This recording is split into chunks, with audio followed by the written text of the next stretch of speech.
ഈ ഗവർണർ ഇതുപോലെ യൂണിവേഴ്സിറ്റികളിൽ ആളുകളെ നിയമിക്കാൻ തുടങ്ങിയത് ഞങ്ങൾ വന്നതിന് ശേഷമാണോ? അല്ലല്ല, ഞാൻ അല്ല എന്ത് ഇത്ര അസ്വസ്ഥത, ഞാൻ പറഞ്ഞു തീർത്തോട്ടെ. ഞാൻ തുടങ്ങിയുള്ളൂ മറുപടി. അങ്ങ് പറയുന്നതൊക്കെ ഞാൻ കേട്ടോണ്ടിരുന്നു, ഇല്ലേ? മുഴുവൻ കേട്ടോണ്ടിരുന്നു. നാലാമത്തെ ചോദ്യമാണ് ചോദിക്കുന്നതെങ്കിലും ഞാൻ കേട്ടോണ്ടിരുന്നു മുഴുവൻ. ഞാൻ പറയാൻ അനുവദിക്കണ്ടേ? അപ്പോൾ അത് യൂണിവേഴ്സിറ്റികളിൽ നിയമിക്കാൻ തുടങ്ങിയത് എന്ന് നിയമിക്കാൻ തുടങ്ങിയതാ? സിൻഡിക്കേറ്റിൽ എത്ര നിയമനങ്ങൾ നടത്തി? കേരളത്തിലെ എല്ലാ സിൻഡിക്കേറ്റുകളിലും എത്ര വൈസ് ചാൻസലർമാരുടെ പ്രശ്നങ്ങളുണ്ടായി? ഇതൊരു പുതിയ കാര്യമല്ലല്ലോ, ഇത് ഞങ്ങളിപ്പോൾ പുതിയതായി ഉണ്ടാക്കിയിരിക്കുന്ന, ഞങ്ങൾ വരുന്നതിന് മുമ്പ് അതിന്റെ നടപടിക്രമങ്ങളെല്ലാം പോയതാണ്. പാനൽ കൊടുക്കേണ്ടിയിരുന്നത് അല്ലേ?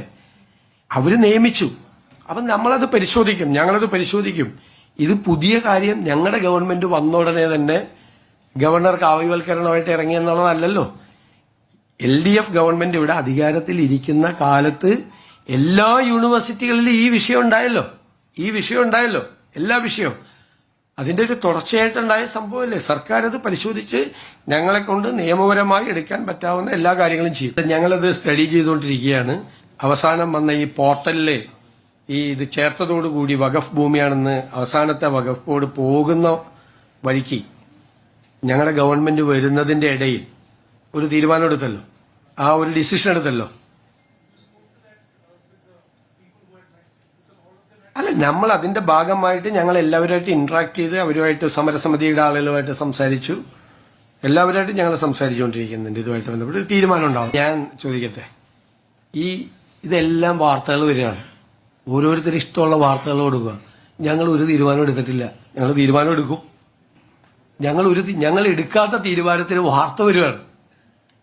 അതിൽ ലേബർ കോഡിന്റെ വിഷയമുണ്ട്, 2 PMCയിലെ വിഷയമുണ്ട്, 3 PMAYയിലെ വിഷയമുണ്ട്. ഞങ്ങൾ ആ തീരുമാനം എടുക്കും. ഞങ്ങൾ അന്ന് എതിർത്തത് എന്താ? PMC ഒരു കാരണവശാലും അതിൽ പങ്കുചേരില്ല എന്ന് നിരന്തരം പ്രഖ്യാപിച്ച ഒരു ഗവൺമെന്റ് മന്ത്രിസഭാ അംഗങ്ങൾ പോലും അറിയാതെ പോയി എഗ്രിമെന്റ് വെച്ചില്ലേ? എന്നിട്ട് മന്ത്രിസഭാ യോഗത്തിൽ വന്ന് അന്നത്തെ മുഖ്യമന്ത്രിയും വിദ്യാഭ്യാസ മന്ത്രി ഇരിക്കുകയാണ്. അവർക്ക് രണ്ടുപേർക്കും അറിയാം ഇത് ഒപ്പുവെച്ചത്. ബാക്കി CPI മന്ത്രിമാര് ആവേശത്തോടെ പറയാണ് ഇതിൽ ഒപ്പുവെക്കരുത്. അപ്പൊ ഒപ്പുവെച്ചിട്ട് വന്ന മുഖ്യമന്ത്രിയും വിദ്യാഭ്യാസ മന്ത്രിയും മിണ്ടി കൊടുത്തില്ല മന്ത്രിസഭയിൽ. മറ്റവര് പറഞ്ഞുകൊണ്ടിരിക്കുകയാണ്. സ്വന്തം മന്ത്രിസഭാ അംഗങ്ങളെ പോലും അറിയാതെ മന്ത്രിസഭയുടെ പെർമിഷൻ പോലും എടുക്കാതെയാണ് വെച്ചത്.